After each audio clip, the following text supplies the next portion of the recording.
Za porodice žrtava ni nakon 12 godina od zločina u Livadicama još uvek nema pravde. Sećanje na najmilije ostaje jako i bolno. Nama, meni i mojoj porodici, ja mislim da svaki dan počinje isto. Počinje sa tim danom, sa tim sećanjem, sa tom tragedijom i živi se svaki dan. I nama je tim teže što ni pravde nema, teže nam je što ne možemo ni da se nadamo da će pravde biti. Advokat Živoje Njokanović, branilac žrtava i oštećenih, ističe da ne postoji volja i namera da se slučaj Livadice rasvetli. Slučaj nije zatvoren, već da ostaje otvoren. Radi se o gnusnom zločinu za koji nema zastarelosti.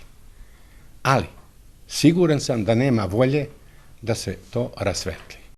Jedinog osumnjičenog za slučaj Livadice, Fljorima Ejupija, Vrhovni sud Kosova je u drugostepenom postupku u martu 2009. godine oslobodio zbog, kako je tada navedeno, nedostatka dokaza.